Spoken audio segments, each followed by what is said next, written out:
Okay, I've just had to turn the camera around like a million times because this curtain keeps getting in the way. It's really annoying.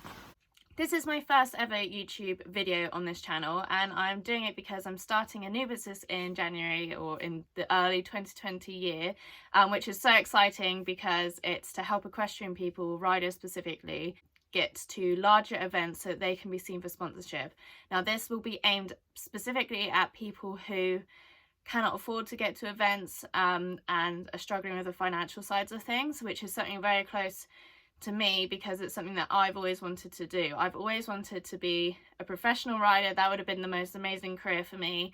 And apart from the fact I'm probably not good enough riding ability wise, I also have never had the money to afford horses that could go to that level. I've been very lucky in what I have had on horses on loan, horses that have been given to me to ride, but I've never been able to afford to buy my own.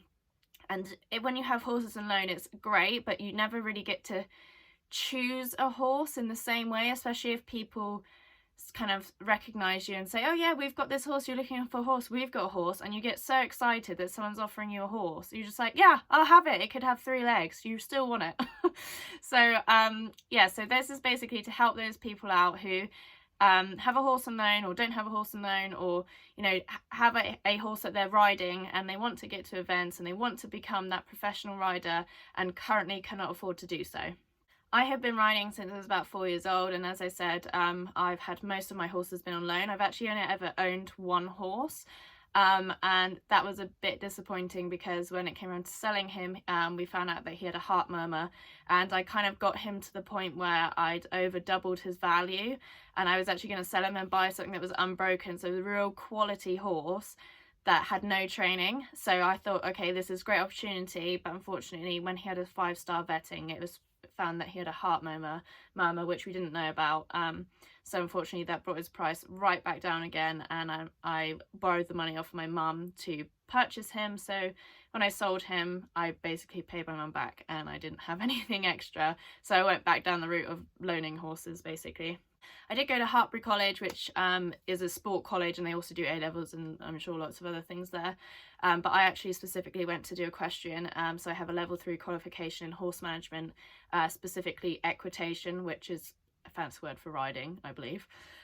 So I went there for 2 years, about 6-7 years ago. So it's quite a while ago. I'll hopefully be able to give lots of tips and tricks to people who want to own their own horse, want to loan a horse, want to start riding. This channel will hopefully be all about inspiring people and also inspiring them to do it the right way. There's a lot of people out there who are riding and looking after their horses, and they're not quite at the standard I would like to look after my own horses, and my standards are really high because I'm such a perfectionist, and I feel like that's not necessarily a bad thing to be around horses, because they're an animal, they need looking after, and they deserve to be looked after in the way that, in the best way that you can look after them basically. So I'll be sharing bits about that, but I'll also be taking you on kind of like my everyday life. So horse riding is obviously a massive part of it, and also I want to document the whole process of me starting up this business to help encourage and inspire other people to kind of set their dreams on things that they really want to do. I did go to A-levels because my parents really wanted me to go, but that's not what I wanted to do, and I actually bunked off most of the time and rode my horse, so I didn't do very well. I think I only had about 40% attendance, right? But I think after the fact that I didn't do very well, my parents are a bit kind of like, okay, we can't really force her to do something she doesn't want to do. I've always been a little bit like that if I want to do something, then I just do it. So they eventually agreed to send me to Hartbury, which is obviously where I did equestrian, and then I got straight A's, the equivalent of straight A's at A-level, which is 3D stars. It was a diploma, it wasn't A-level, but you still get UCAS points and all that kind of thing. I didn't go on to university because I'm kind of one of those people that just likes to do things, and as I said, as soon as I get my mind into something that I really want to do, then I just do it. So that's why I didn't go on to do anything more, but a lot of my friends have. One of my friends runs a trekking yard, not very far from here. A few of them do, you know, therapies and things. So there's lots of things you can do, but I will be doing a whole video about Hartpury if anyone wants to know about it, because I'm sure although Hartpury is kind of one of the best colleges you can go to, I'm sure the actual syllabus, what I did, although probably differs slightly now, is quite similar to other equestrian courses across the UK. So hopefully that people will find some use in that as well. So the other things that I enjoy doing is riding my motorbike. I do have motorbike out the front. It's a sports bike. It's an old sports bike, which I love riding, especially in summer. This time of year is awful time for riding bikes on the road because it's cold, wet, slippery, no one's looking where they're going, it's dark. It's just not a nice time of year to be riding a bike, but I still ride it on occasion just to kind of keep it going, because I don't want it to kind of sit there and do nothing all winter and just sit outside, because when it gets around to the new year, in spring, it won't be running as well as it could. So I'll definitely be taking you on a couple of rides to do that, and also showing that most parents don't like their children having motorbikes. Most, you know, partners, they don't want their, you know, other halves to go on motorbikes and things because they're considered dangerous.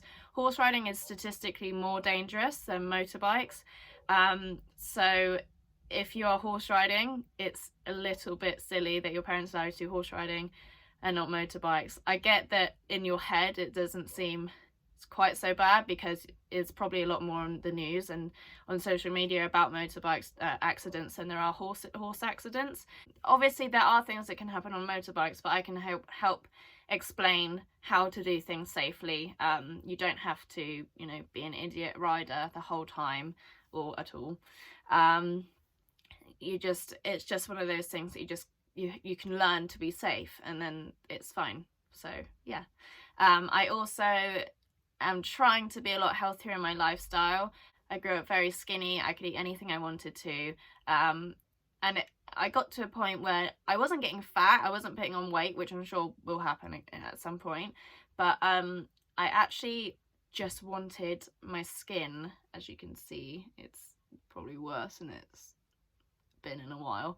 My skin gets quite bad, and I've basically just tried to change my diet. I've tried to be a bit healthier. I've tried to tone up my body a bit more, because although people are constantly worried about calling people fat, and you know, people are worried about their weight, I actually was not bullied but teased a little bit because I was skinny. I didn't have any muscle, and that was quite a big thing that I've taken into adulthood, I suppose.